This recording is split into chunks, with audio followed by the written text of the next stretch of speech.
आज सुबह मेरी नींद बहुत जल्दी खुल गई थी, तो मेरा मन किया कि मैं मेरी मम्मी से फ़ोन पे बात करूं। मैंने मेरी मम्मी को फ़ोन पे बात किया। मुझे मालूम चला कि वहाँ पर 2-3 दिन से बहुत बारिश हो रही है।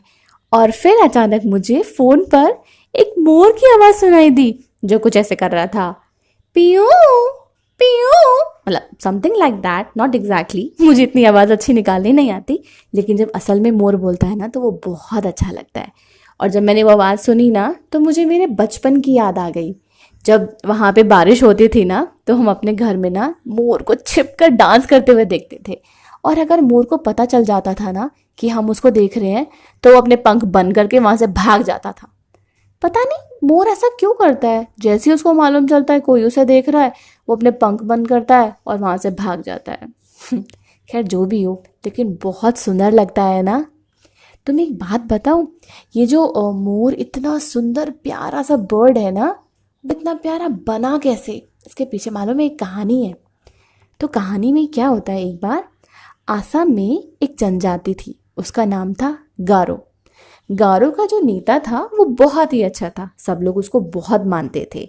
और उस नेता की एक लड़की थी, उसका नाम था जयमाला। जयमाला बहुत ही सुंदर थी और बहुत ही गुणी भी। वो डांस बहुत अच्छा करती थी। जब जयमाला हुई तो जयमाला ने अपनी पसंद के एक लड़के के साथ शादी कर ली और दोनों बहुत खुश रहते थे। मालूम है वहां पे क्या होता है, जब किसी लड़की की शादी होती है तो लड़का जाता है लड़की के घर में रहने के लिए। तो उसका पति उसी वहीं पे रहता था उसके माँ बाप के पास। जब माँ बाप बहुत बूढ़े हो गए तो एक दिन उन्होंने जयमाला और उसके पति को अपने पास बुलाया और ये बोला कि हम लोग अब बहुत बूढ़े हो गए हैं, तो बेहतर है घर में जितने भी पैसे, प्रॉपर्टी, संपत्ति है, खेती है, उसका अब तुम लोगों ध्यान दो। और फिर जयमाला की माँ ने जयमाला को अपने कमरे में बुलाया और अपने बक्से में से वो कुछ निकाल के जयमाला को दे रही थी। जयमाला ने देखा कि उसकी मम्मी के पास एक बहुत ही सुंदर नीले रंग की ओढ़नी है और ओढ़नी पे खूब सारे हीरे जवाहरात लगे हुए हैं जो बहुत ही सुंदर लग रहे हैं। जैसे जयमाला ने उसको देखा तो वो बहुत खुश हो गई। उसने बोला, ओ मम्मी कितनी सुंदर ओढ़नी है ये। उसकी मम्मी ने बोला, रुको रुको रुको, हाथ मत लगाना इसको, ये ऐसी वैसी ओढ़नी नहीं है, ये बहुत खास, बहुत ही ज़रूरी है, ये मुझे मेरी नानी की नानी की नानी उन्होंने दी थी। यानी कि हमारी फैमिली में सब आगे पास करते आ रहे हैं। और एक बात का ध्यान रखना, इस ओढ़नी को हाथ लगाने से पहले या इसको ओढ़ने से पहले पहले एक मंत्र का उच्चारण करना पड़ता है। और अगर तुमने बिना मंत्र पढ़े इसको हाथ लगा लिया तो अनर्थ हो जाएगा, इस बात का हमेशा ध्यान रखना। जयमाला ने बात मान ली, अपनी मम्मी से वो मंत्र सुना और ओढ़नी को अपने पास रख लिया। कुछ दिनों बाद जयमाला के माँ बाप अब दुनिया में नहीं रहे। जयमाला थोड़ी उदास रहने लग गई, पर जो उसका पति था वो उसका बहुत ध्यान रखता था। वो उसे खुश करने की हर कोशिश करता था। दोनों साथ मिलकर खेती बाड़ी करते थे, घर का काम करते थे और जयमाला खुश होने की पूरी कोशिश करती थी। जब भी कोई तीज या त्योहार आता था तो जयमाला हमेशा अपनी मम्मी की दी हुई वो नीले रंग की ओढ़नी ही पहनती थी। हाँ, लेकिन मंत्र पढ़ने के बाद। और जब वो ओढ़नी पहनती थी तो वो बहुत सुंदर लगती थी। उस ज़माने में क्या है, लोग कच्चे घरों में रहा करते थे। लोगों के पास कोई ऐसे लोहे की बड़ी बड़ी अलमारी ऐसे कुछ हुआ नहीं करता था।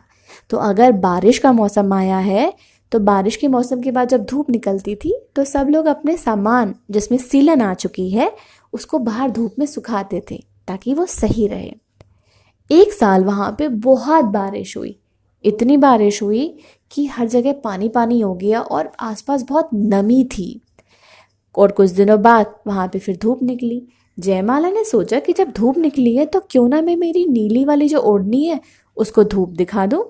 जयमाला ने ओढ़नी को अपने बक्से से बाहर निकाला, मंत्र पढ़ा और उसको तार पे टांग दिया ताकि धूप में थोड़ी सी उसकी सिलन कम हो जाए। फिर जयमाला का मन किया कि यार बहुत दिन हो गए मछली नहीं खाई। वहाँ पे लोग पता है खुद जाते थे तालाब में मछली पकड़ने के लिए और लेकर आते थे, बनाते थे। तो जयमाला ने अपने पति से कहा कि उसका मछली खाने का बहुत मन हो रहा है, वो जा रही है मछली पकड़ने के लिए और ध्यान रखना पूरे घर का। जयमाला ने सोचा पास में ही तो है, अभी आ जाऊंगी, और धूप इतनी हो रही है तो ओढ़नी तब तक सूख भी जाएगी। जैसी जयमाला तालाब पहुंची और उसने मछली पकड़ना शुरू किया, इतने में वहां पे क्या देखा कि आसमान में खूब सारे बादल आ गए हैं और बारिश शुरू हो गई है। जयमाला को तुरंत ध्यान आया कि अरे, मैं तो ओढ़नी वहां पे छोड़कर आ गई थी। जयमाला अपना सारा सामान छोड़कर भागी अपनी ओढ़नी को संभालने के लिए, और वहां उसके घर में उसके पति ने देखा कि बारिश शुरू हो चुकी है और जयमाला की ओढ़नी बाहर ऐसी पड़ी है, वो तो खराब हो जाएगी। तो उसके पति ने सोचा कि ठीक है, मैं अंदर रख देता हूँ। और जयमाला अभी दौड़ के आ ही रही थी, क्योंकि उसने मंत्र वाली बात अपने पति को बताई ही नहीं थी अभी तक। और जैसे ही उसके पति ने उसकी ओढ़नी को छुआ और तार से बाहर निकाला, ओढ़नी उसके शरीर के चारों तरफ लिपट गई, और देखते ही देखते जयमाला के पति का शरीर बदलने लगा। अब नीले रंग के पंख उसमें से निकलने आने लग गए, और जयमाला का जो पति था वो धीरे धीरे एक पक्षी बनने लगा। और ये जयमाला दूर से देख रही थी। जयमाला बहुत दौड़कर आई। इतनी जल्दी में जयमाला को ध्यान ही नहीं रहा कि वो मंत्र पढ़ ले ताकि ये जादू सब खत्म हो जाए। पर जयमाला देर हो गई। जब तक वो अपने पति के पास पहुंची और उसने ओढ़नी उसके शरीर से खींचने की कोशिश करी, ओढ़नी का बहुत थोड़ा सा हिस्सा ही उसके पास आया, क्योंकि बहुत सारी ओढ़नी उसके पति के शरीर से लिपट चुकी थी। और उसका पति एक नीले रंग का सुंदर सा पक्षी बन चुका था। पता है कौन? मोर। और क्योंकि जयमाला ने उस ओढ़नी को थोड़ा सा पकड़ लिया था, तो जयमाला भी पक्षी बन गई, मोरनी।